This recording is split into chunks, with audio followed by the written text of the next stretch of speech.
A poor boy, magic beans, a beanstalk climbing into the clouds, a giant waiting at the top.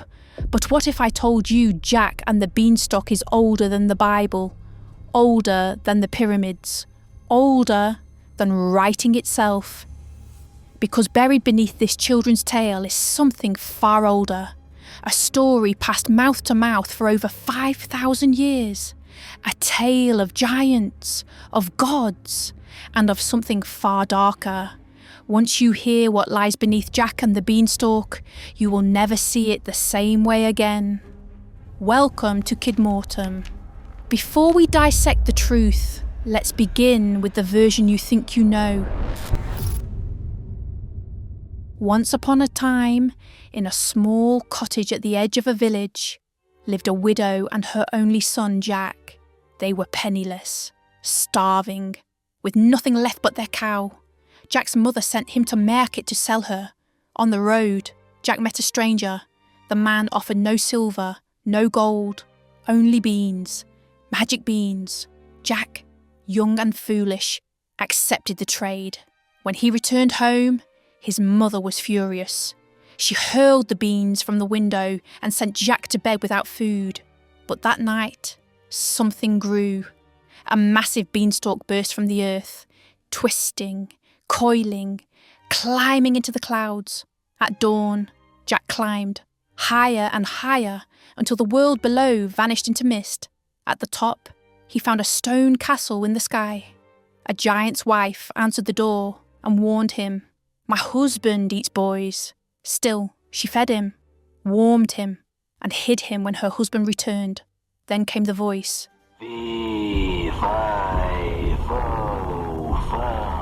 "I smell the blood of an Englishman." The giant slept. Jack stole a bag of gold and escaped. He returned again. And again, stealing a hen that laid golden eggs. And finally, a golden harp that sang on its own. But the harp screamed. The giant awoke. Jack fled down the beanstalk, the sky shaking behind him. At the ground, Jack seized an axe. He chopped. The beanstalk split. The giant fell from the clouds, crushed beneath his own weight. Jack and his mother lived happily ever after. Or so the story goes. The version you just heard closely follows the one recorded by folklorist Joseph Jacobs in 1890. But by the time Jacobs wrote it down, the story was already ancient. The earliest printed version appeared in 1734, not as a fairy tale, but as a parody.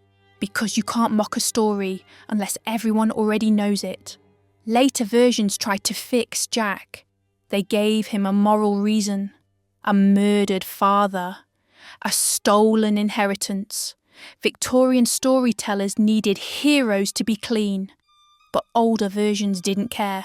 In the earliest oral tellings, Jack isn't good or evil. He's a trickster, a survivor, a thief who wins through cunning, not virtue. And then there's the chant, fee, fo, fum.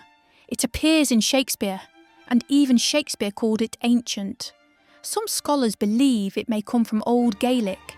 Not nonsense, but a hunting call. I smell food, enough to satisfy my hunger.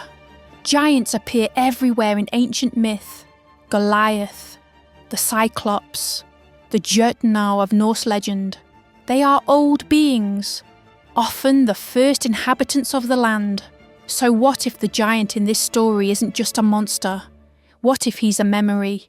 A distorted echo of a people who once existed, defeated, demonized, turned into giants by those who came after?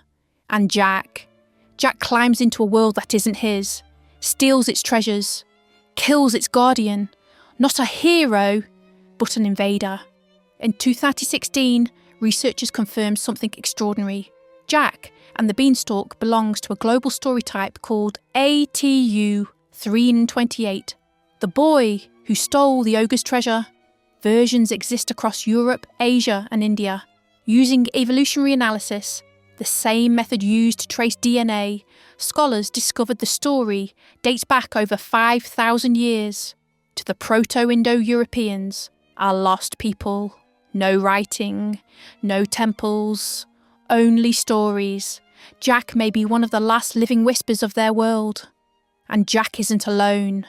He belongs to a family of myths. Prometheus stealing fire from the gods. Odin stealing the mead of poetry. Gilgamesh entering the forbidden forest. Each story follows the same pattern. A mortal crosses into a forbidden realm, faces a guardian, steals something sacred, returns changed. And what does Jack climb? A living tower, a world tree, a bridge between realms. And then there are the beans. In ancient Greece, beans were feared, sacred, associated with death.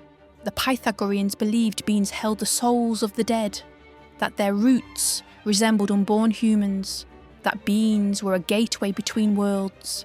Jack trades a cow, life and nourishment, for beans. He trades life for death. The beanstalk grows, he climbs, and in many ancient beliefs, the afterlife isn't below, it's above. At the top, Jack finds endless food, music, gold, not riches, but symbols, sustenance, joy, immortality. And the giant? Perhaps not a villain, but a guardian of the dead. Jack steals, he flees, and he cuts the beanstalk, severing the bridge between worlds. The journey ends. So what is Jack and the beanstalk? Not a fairy tale, but a ritual story, a death journey, a soul climbing beyond life and returning. I'm the resurrectionist. If you want to keep digging up the dead with me, subscribe to KIDMORTEM. Sleep well, if you can.